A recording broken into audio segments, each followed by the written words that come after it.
Hello, good morning, and welcome back to the Aligned Podcast, a place where we have open and honest conversations about personal development, business, and life mastery. Thank you so much to everybody who's listening and left a review on the show.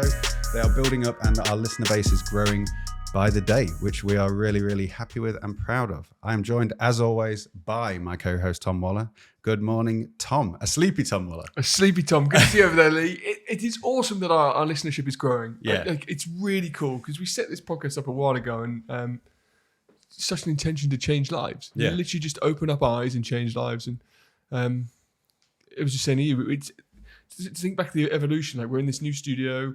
I was listening to some original episodes, which are great. Like people should go back and listen to some of them. But the evolution of it has been really quite cool in a short space of time. So it's not been that long. I think when did we start? Was it May? I think it was May. I think it was May. Yeah. So a few months, and we've grown. The studio's evolved constantly, and it's just awesome to see people getting value from it. And thank you for reaching out. And if you are getting value, and you want to just reach out to us, my Instagram is @AbandonAverage. Tom's is @Dr. Tom Waller. We're happy to talk about personal development, the podcast, or anything like that. And if you've done something awesome and you're listening to the podcast and you would like to be a guest, drop us a message because we are actually looking for guests to come onto the show now that we've got the space in the studio. Yeah, it'd be really cool to invite you down, come down to the show, try some of the amazing coffee that Lee makes, which we haven't got this morning because I'm still buzzing off pre-workout. Yeah, I can only make coffee when Tom hasn't been to the gym and had a pre-workout and he walks in shaking. So we're talking about embracing change this morning, which is topical for me. Last night was the first night I actually felt like that I've got a baby. Like I really got an appreciation for what Sarah's going through, dude. Yeah. Like last couple of nights I've been putting them down. They go to bed. They sleep. I'm sleeping next door because they're just co-sleeping at the moment. And like I've normally put them down, they go and do like a little bit of work. So last night I put them down, went and did a little bit of work, went to bed, and within half an hour, Sarah's knocking on the door and like, I need help. Sophie was really kicking off last night. So I took her and Sarah ended up falling asleep. Sophie ended up falling asleep in my bed. I've not co-slept before, dude. So I'm lying next to this baby like, terrified. Don't fucking move. Yeah, I've always thought that. I'd be shitting myself of squashing the baby. Yeah, man. That, yeah. And Sarah's practiced with it, and every single noise she makes, I'm like, what? And then when she stops making the noise, I'm like, what? Yeah. And my shoulders are burning because I'm sleeping on my side. And so I got about 3 hours sleep last night, 3.5 hours sleep. My alarm went off at 4:40 this morning. I was like, fuck off. So what? To get up. So obviously that there's the effect on your sleep is one massive change that you've had to deal with recently. But what else? What have you had other things that you've noticed to your routines, to your work, to your? It was really interesting. Like we got a little NCT group, and there's one couple left to give birth. They're due any day now. And I messaged the guy yesterday. I was like, dude, it's actually really tough for the guy. Mm-hmm. And that doesn't get talked about enough. It's insanely difficult for the woman. Like I did a post this morning, and one of my clients messaged me saying it's amazing what our wives do. But it's very different roles. So the mind, like the mind, like I can't describe it anymore. The mind fuck when you watch birth, like when you watch your wife go through that, and you think, oh my God, and you're just so worried for her. And then this baby comes, and your connection with the baby is not what the mother has. It's very different. Like there's not much I can give to my child that it will receive and let me know that it's received. Yeah, at like, this stage. Yeah, at this stage, I can provide security, I can provide finances, I can provide food, I can be there as support, but it doesn't see any of that. No. And Sarah is so in it with that child that she's grateful for it, but not receptive or like giving feedback of it. Yeah. So it's this relentless, always on the go. What can I do to help? What can I do to? And the mind doesn't switch. The mind does not switch off. So while I have been sleeping relatively well, my mind has not been rested, and that's the hardest thing that I've noticed as a change.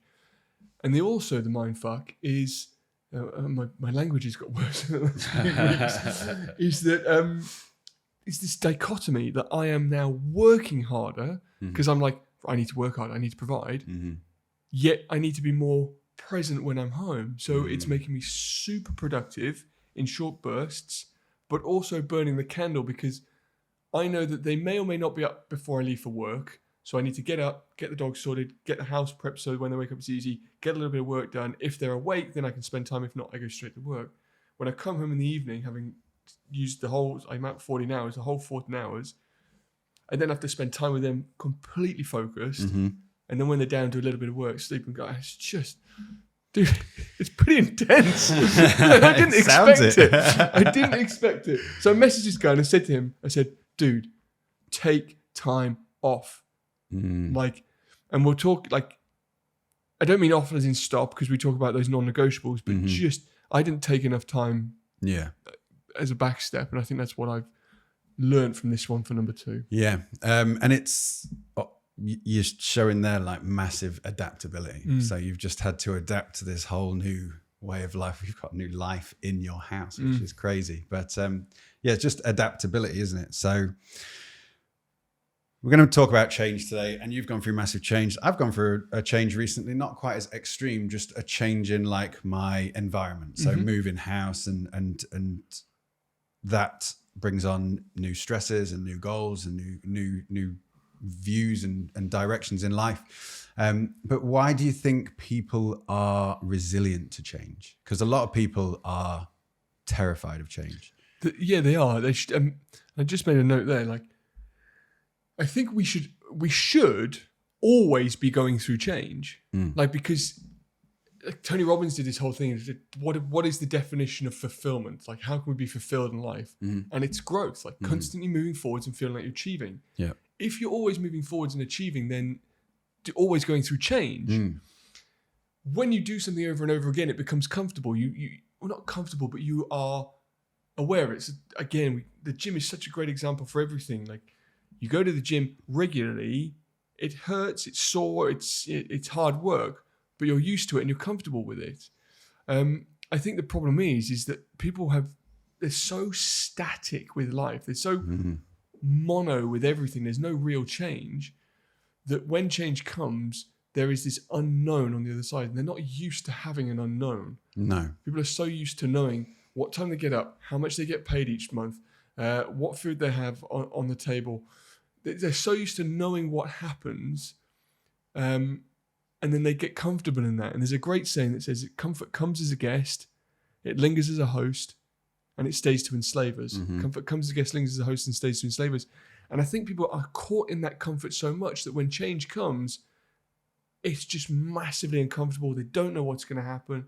And people shy away from that. Yeah, I think we need to approach this topic, and probably every topic we do, by the 2 different types of people. So there's obviously the type of people who are listening to this podcast who want to change their life and want to be better and want to grow. And then there's the cogs and the sheep who are not even aware that they can change or that change is a possibility. I think they just go through life with the blinkers on and their eyes closed, not knowing what the hell's going on day to day. I'm laughing. Did you see there's the clip? Sorry, I just digress. There's this clip. Oh, I've seen it. I know exactly what you're going to say. 27 seconds of TV. I know exactly what you're going to say. And he says, what are you going to say? What would you say to the people who have been vaxxed? Have they just been duped? And he says, oh, I can speak their language. And he just starts going, bah, bah. It's fucking brilliant. Literally, it's what he did on live TV. So funny, so funny. Anyway, sorry, totally. But yeah, those people who went ahead and along with everything that's just happened and have got no idea that they can change and that they can create a better life for themselves. Like a lot of them are lost causes. They're just not going to even recognize that they can change. But then there are a section of people who listen to this podcast who know that they want to change their circumstances.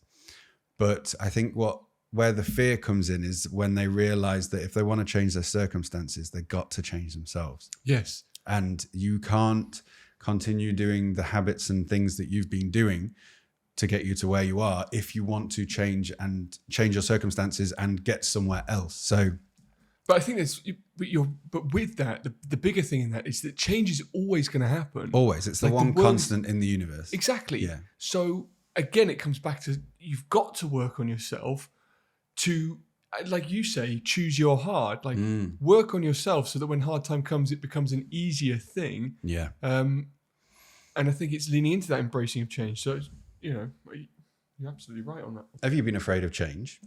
Have I been afraid of change?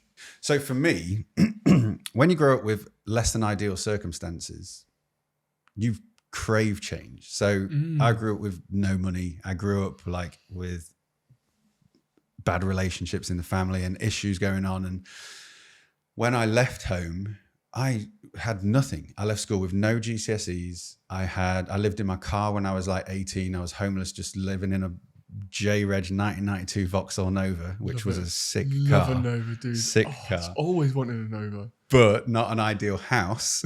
and I just knew that I wanted to change everything. So for me, change was like, I was like, fucking bring the change. And I think if a lot of people have had things good in life, maybe they're not as well positioned to accept change as they grow. Maybe, I don't know, maybe. I think maybe, or if people even have had things a little bit difficult and then suddenly they get onto this good thing, they don't want to lose that. So they fear that change will take them back. The back step, yeah. I don't think I've ever been afraid of change. No. I tell you what, before Sophie was born, I did get to a stage where I was like, oh shit, life's really going to change. And that's the only time I think I've ever thought to myself, am I ready for this? And I even question, and I'm sure I'm going to say something that people go, you can't say that, but parents will probably listen to it and go, you're right. Like, baby's on the way and you're like, oh, am I really ready? Do I really want a kid right now? Yeah. But you obviously can't stop that train. Yeah. So I think that's the only time I've probably worried about change.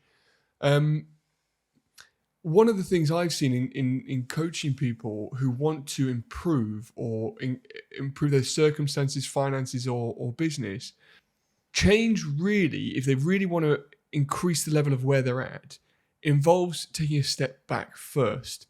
And a lot of people get to a point in life where they're comfortable financially and they don't want to lose that. And you have to. I was talking to a lady the other day. They run a business. It was really cool because she listens to the show. She's super awesome. Like, she trains really hard.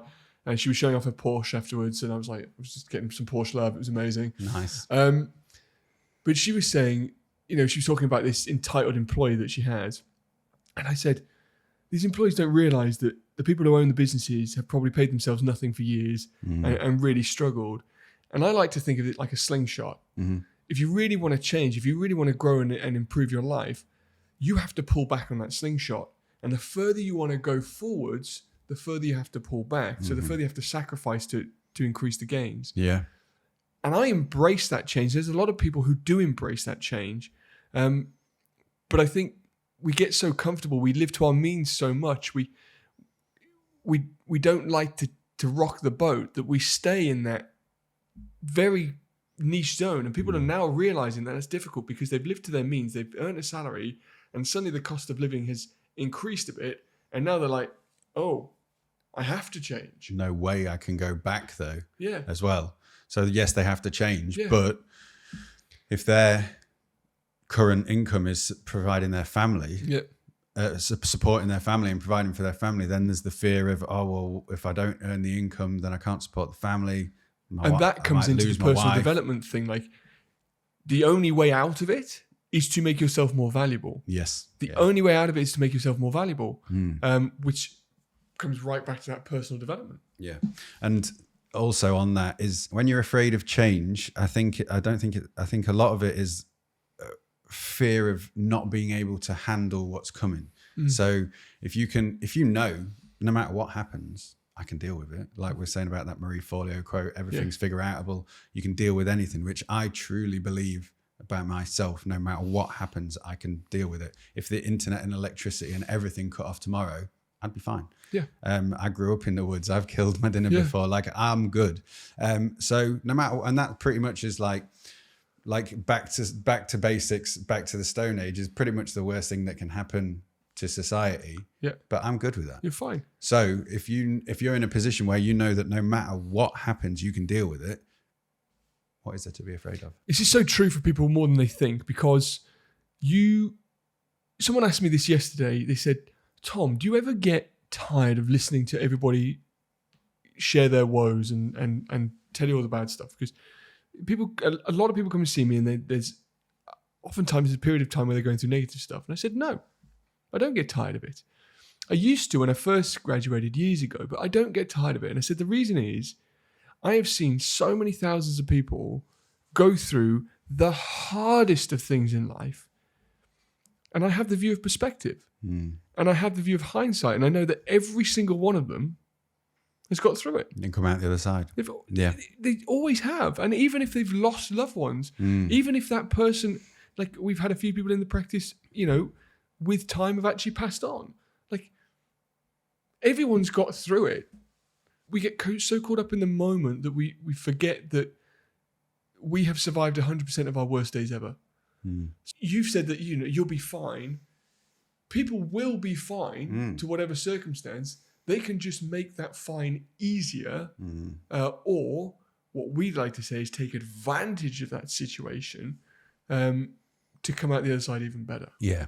And that saying, which I used to like, and then I heard Tom Hanks say it. I don't really like Tom Hanks. But this too shall pass. Like, yeah. And it goes for like good times and bad times. But if you're going through a change and there's like bad things happening, this too shall pass. And if you're absolutely smashing it, this too shall pass. Like the bad times are coming. At some point, you will have something negative. It is the human condition is suffering. And another reason people are scared of change is because throughout life, we are doing two things. We're either running away from suffering or we're running towards pleasure. Yeah. And that's basically, we're in fear of suffering and we're trying to escape suffering when we don't want things to change, because at the current state, things are okay. And I'd say just chase more towards the pleasure. Embrace the suffering a little bit is one way around it. Yeah. There's a great book that Tillman Fratello, I think his name is, Tillman Fratello, Shut Up and Listen. So he's a billionaire restaurateur over in the States. And one of the things he says in his book is he says that exactly what you've said, there is always going to be rough times in business. And that's talked about a lot. There's always going to be good times that will end. Yes. So he says, as long as you're aware of that cycle and you know that cycle is going to happen, c'est la vie. And it's so easy to think, I've made it. Like how we talked about it in past podcasts. Like I've had a few times early on when I was in my business career, and I thought, this is it, I'm done. Yeah. And it's like every single time it's like, nah. I nearly wrote a little book on it. Maybe should be a chapter in a book I write. I need to find someone to help me write a book. My £43,000 mistake was going to be the title of this book. Yeah. My £43,000 mistake. In 2018, guess how much I spent on travel? That much? £43,000 on travel in 1 year. Yeah. And this was to go off and do talks. This was to go away on holidays. This was to, I was trying to build my speaking career. So I was building holidays around my speaking. And then my accountant at the interview was like, you've spent £43,000 on travel. I was like, fuck. The reason it was a mistake is because I was getting distracted from the main thing. The main thing being the practice. And I wrote a blog on this to my people the other week. Like, I was trying to grow this shiny thing, being distracted from the main thing. And in this distraction, I completely lost sight of what I was doing in the current moment. And it became a huge mistake. It was, you know, it was cool for my speaking career, but it was, it was a mistake financially. It was a mistake in terms of what I need to focus on as the main thing. Do you still see it as that? I see it as a lesson. I see it as that I could have been way more savvy with it. Do you think you'd be further on now with the practice and things if you hadn't done that? Or do you think you do? I do. Okay. But I think I would be further behind with my speaking. So it's just choosing what I wanted. And maybe the timing, like, do you know what? You couldn't do that now. Exactly. The timing would have been compounded if 2019 hadn't hit. And I wasn't allowed to travel. If I was still allowed to travel, I could have really turned the dial on that and been further. But that's circumstances, whatever. But yeah, it's just an interesting perspective on that. So change is happening. What can people do, I suppose, to lean into the change? Those people who, like you said, those two people at the start, we're talking to the people who know they want to change, who actually want to change their circumstances, make a difference in their life, they're fed up with where they are. What can they do to embrace the change or make that change easier? I suppose it'd be worth talking about. Yeah, so one thing that I say a lot, probably all of it is mindset, I would say. But one thing that I always like to think, two things that I always like to think is, one, the universe has got my back, and 2, life doesn't happen to you, it happens for you. So as long as you I don't care what you believe in, whether you are religious or spiritual or nothing or what, there is a universal intelligence. There is something that has designed all this. And I don't mean a man in the clouds with a beard, but there is something. And as long as you think that that thing is working for you and has got your back, it will do. If you're terrified of change and you're scared that whatever's going to come is going to be bad, it's fucking going to be bad, because you are your life. You create your life through your thoughts. So go through life thinking the universe has got my back. Life happens for me, not to me. And that's a good start, I think. It's a really good start. It's really interesting how, like, I remember I listened to one of our original episodes. You said, I wonder how the 33 principles in chiropractic link to personal development. In chiropractic premises, there is universal intelligence in all matter that continuously gives to it all its properties and actions, thus maintaining it in existence. Essentially, there's some order that creates this world that we live in, that provides for us. The intelligence is split into 2 things: universal intelligence and innate intelligence. Universal intelligence is that which is outside of living things. Innate intelligence is that which is inside living things. So the animal kingdom, the flora and fauna of the world all have an intelligence that helps them grow. You put a plant by the window, which direction does it grow? Towards the sun. Towards the sun. The human body is always trying to repair and heal itself and has this intelligence to make it work forwards. So what I think we derive from that is if we start within, and that even comes to our mindset, if we start within us, this intelligence is always trying to provide to make a better life for us. The world outside, however, the universal intelligence of the world is destructive by nature, and it will be there to trip us up and create problems. So if we are looking outside of ourselves for the answer, we're going to struggle. We have to look within ourselves. So that starts with a mindset. I think one of the biggest things that we can think about with that is making a decision as to where you want to go. Like, choose the change that you want. If you're sitting there and allowing change to come at you, that's that outside influence. It's always going to be destructive. And you're going to wonder, like, I'm just trying to deal with these rapids that are coming at me. Whereas if you said, I'm going to turn this around and go and say, I'm going to choose where I want to go. I'm going to choose the change that I'm going to embrace. A lot of us just don't know where we're going. Yeah. And I think that's a big issue with change. Yeah. I hadn't really seen it like that, but it's hard to see things from other people's perspectives, isn't it? But because of the way I'm programmed and the way I work, I'm always determining the change. But yeah, that's a really good point. Like, some people are just reactive all the time. And reacting to whatever's happening around them. So yeah, definitely take charge. Decide the change before the change decides for you. Yeah, and I think a lot of that is a simple thing people can do on that is a morning routine. Like, choose how your day is going to go. Yeah. By starting it on your terms. Most of us wake up on the back foot on somebody else's terms. Like, I could have today quite easily pressed the snooze button. I could have quite easily gone, I am too tired to go and work out. I could have quite easily cancelled the calls that I've got today just to relax. But then I'm on the back foot and I'm reacting. Whereas I know I know Friday's coming up, and I know I've got time in my diary just to take it a little bit steadier. So I can just keep going until then. Like, embrace the change that you want. So for me, it's deciding where you want to go and choosing the change that you want to see. And then also, you just mentioned, but glazed over it there, the planning ahead to give yourself time to know when is your time to just be and when is your time to get down to business. Yeah. So, and some of the simple stuff that we've spoken about before, like do the stuff that's uncomfortable. So when uncomfortable times happen, it's easier. Cold showers. Yes. Workout, exercise, eat right, get your body prepared. So if I was eating a shit diet, if I was not exercising well, if I was not taking the rest when I need it, if I was not prepared and planned, last night would have hit me like a ton of bricks. And I wouldn't have been able to cope. No. Whereas my body's in a state where it can deal with the shit that's come at it, and I can keep going and moving forwards. Yeah, training and lifting weights is massive. The other day, Laura had a crazy busy day, and we were training. We hadn't trained in the morning because she had to leave early. And when she left, I was like, so we're training later, yeah? And she was like, yeah. She got home, she was knackered, and she was sat down, and I was like, right, get ready then. And she was like, what, are we going to train this afternoon and tomorrow morning? And I was like, Yeah. And she was like, okay. And I could tell she didn't want to train. And she was like, I don't really want to train at all today. And I just didn't say anything. And she went upstairs and got changed, came downstairs. We trained hard, did a WES workout, which was the first time she'd done a WES workout. And afterwards she was like, thanks. I was like, why? What? And she was like, I just feel better. I felt like shit. And she was like, I was like, why are you thanking me? And she was like, because we spoke. And because she was feeling really down.